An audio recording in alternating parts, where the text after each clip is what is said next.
সালামু আলাইকুম এভরিওয়ান।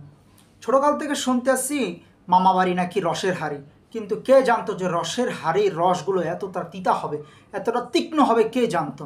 এরকমই একটা ঘটনা ঘটেছে চাঁদপুরের রোজিনার সাথে। বাংলাদেশের নারী আর কোথায় যাবে? বাঙালি নারীকে এতটা নির্যাতন কিভাবে মানুষ করতে পারে? বাংলার মানুষ এতটা নিকৃষ্ট কিভাবে হতে পারে? এরকমই একটা ঘটনা ঘটেছে চাঁদপুরের রোজিনার সাথে। আপনারা ভিডিওটি দেখে যান।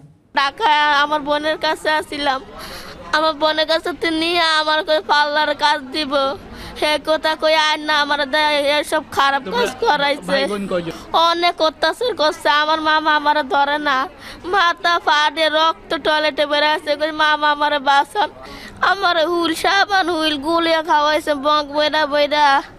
তার মামা এবং তার মামি নিয়ে গেছিল তাকে ঢাকার শহরে চাকরি দেওয়ার জন্য।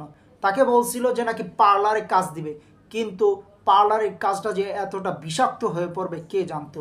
রোজিনার সাথে প্রতিনিয়ত টর্চার করা হতো, তাকে মারধর করা হতো, রোজিনাকে প্রতিনিয়ত মারধর করা হতো, প্রতিনিয়ত নির্যাতন করা হতো। অবশেষে তার মামা আর তার মামি ধর্ষকের হাতে তুলে দেয়। ধর্ষকের হাতে তুলে দিয়ে ধর্ষক তাকে চিল কুকুরের মতন ছিলে ছিলে খায়। যখন এই রোজিনা তার মামাকে বলে মামা আমাকে বাঁচাও, তখনই তার মামা তাকে হুল পাউডার গলিয়ে তাকে খাইয়ে দেয়। নির্লজ্জ বেহায়া হলে এই সমস্ত কাজ করতে পারে। বাংলার নারীকে বাঁচতে দিবে না তারা। বাংলা হয়ে গেছে আইয়ামে জাহিলিয়াতের মতন।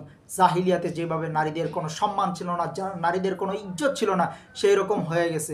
অতএব বাংলার মানুষের কাছে আমার একটাই দাবি, দরকার পড়লে আমরা আবার জুড়াইয়ের সংগ্রামে যাব, তবে এবার কারো পদত্যাগের জন্য নয়, এবার যাব নারীর সম্মান ইজ্জত রক্ষার জন্য। ভিডিওটি যদি ভালো লেগে থাকে বেশি বেশি করে শেয়ার করে সাবস্ক্রাইব করে সাথে থাকার চেষ্টা করুন পরবর্তী ভিডিও পাওয়ার জন্য। আসসালামু আলাইকুম।